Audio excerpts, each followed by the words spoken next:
এই মুহূর্তে বাবুল সুপ্রিয় আমাদের সঙ্গে রয়েছেন। আপনি এখানে এসেছেন, এখানে যেটা শোনা হচ্ছিল যে শাসক দলের বিরুদ্ধে আপনাদের অভিযোগ, কি অভিযোগ এবং এখানে আসার কারণটা কি? দেখুন, কেন্দ্রীয় নেতৃত্ব দুদিন আগে আমরা পশ্চিমবঙ্গতে এই কারণেই কেন্দ্র থেকে যে পাঠানো হয়েছিল ডেলিগেশনকে, আমরা দেখলাম যে কি কতটা তুচ্ছ তাচ্ছিল্যর সঙ্গে এই অত্যন্ত সিরিয়াস ব্যাপার, সন্দেশখালীতে যে ঘটনা ঘটেছে বা লাউদোহাতে আমার কনস্টিটিউয়েন্সিতে যা ঘটনা ঘটেছে, পিজিতে এখনও ছেলেটা ভর্তি আছে, তার অপারেশন হয়েছে লবনা গ্রামে।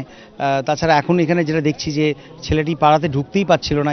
এই এলাকার ছেলেদের মনোবল বাড়ানোর জন্য আমি আজকে ফার্স্ট টাইম আসানসোলে এলাম ভোটের পরে, তো গণনার পরে, জেতার পরে। তো আমি আজকে এদের মনোবল বাড়ানোর জন্য এলাম, কিন্তু কী রকম অ্যারোগেন্সের সঙ্গে, উদ্ধত্তের সঙ্গে এবং সম্পূর্ণ অজ্ঞতার সঙ্গে মানুষের আওয়াজটাকে দাবিয়ে দেওয়ার প্রচেষ্টা খালি নয়, খুব সক্ষমভাবে পুলিশের সাহায্যে পুলিশকে তৃণমূলের ক্যাডার হিসেবে ইউজ করে শাসক দল কীভাবে চারদিকে সন্ত্রাস চালিয়ে যাচ্ছে এবং অবলীলাক্রমে মানে নির্লজ্জতার সঙ্গে বসে নেতারা বলছেন যে পাঁচজন নাকি দিল্লি থেকে এসেছিলেন তারা নাকি উস্কানিমূলক কথাবার্তা বলে বাংলাকে বিভক্ত বা গরম করার চেষ্টা করছেন। এগুলো একদম রাজনৈতিক হারাকিরি ছাড়া আমি কি বলবো।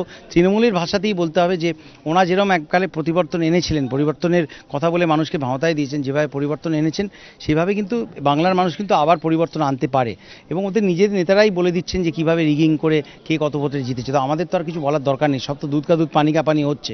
যারা তৃণমূলের মূল পিলার ছিলেন আগেকার, তারা তো সব আজকে বিক্ষুব্ধ নেতা এবং তারা তো বলেই দিচ্ছেন যে কীভাবে 34টা ডিটেলে বলে দিচ্ছেন, তাই যে আমার আর বলার কিছু দরকার নেই।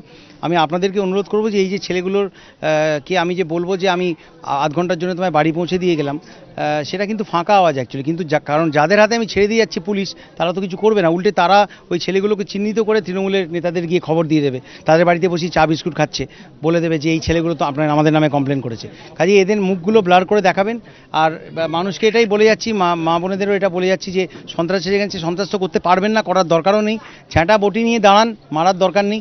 কিন্তু যারা কাওয়ার্ড, যারা এই গুন্ডামি করছে, অন্তত তারা কিছুদিনের জন্য হলেও পিছু উঠবে এবং কিছু একটা ডেফিনেটলি হবে। এই সন্ত্রাস চলতে পারে না। আমি তো প্রাইভেট নিরাপত্তা দিতে পারবো না। আমি তো তাহলে তো আমাকে বম্বে থেকে যেরকমভাবে স্টারেদেরকে কালো কমান্ডো নিয়ে ঘুরতে হয় সেরকম করতে হয়। শাহরুখ খানকে যেরকম আপনার কেকেআরের ম্যাচের সময় দেখেন, সেটা তো করতে পারবো না। সেই ফান্ডও নেই, সে পয়সাও নেই, যার ফলে সেটা তো করা যাবে না। সুরক্ষার দায়িত্ব রাজ্য সরকারকে নিতে হবে। এটা একটা গণতান্ত্রিক দেশ, মানুষের ভোটে জেতা হারা সেটা তো থাকবেই। কিন্তু সিপিএম 20 বছর আগে কি করেছে, হ্যাঁ আপনারা ওটা দেখেননি, এখন কেন এসছেন? অর্থাৎ ওনারা করেছেন, এখন আমরা এটাই করছি, তখন আসেননি, এখন কেন এসছেন? এই তো যুক্তিগতভাবে এটাই তো দাঁড়ায়। তো আপনি এই সরকারের সঙ্গে কীভাবে লড়াই করবেন? আমি ওদের ভাষাতেই বলছি যে মানুষই এর জবাব দেবে। আসতে দিন, কাম 2016 দেখা যাক কতটা রিগিং হয়। আমরাও কেন্দ্রীয় স্তরে নেতারা দেখে গেছেন, ডেফিনেটলি এর বিরুদ্ধে কড়া ব্যবস্থা নেওয়া হবে। Thank you. বাবুল সুপ্রিয় যেটা স্পষ্ট জানিয়ে দিলেন যে রাজনৈতিকভাবেই পরিস্থিতির মোকাবিলা করবেন। ক্যামেরায় সুবিধ রায়ের সঙ্গে সমিত সেনগুপ্ত, এবিপি আনন্দ, আসানসোল।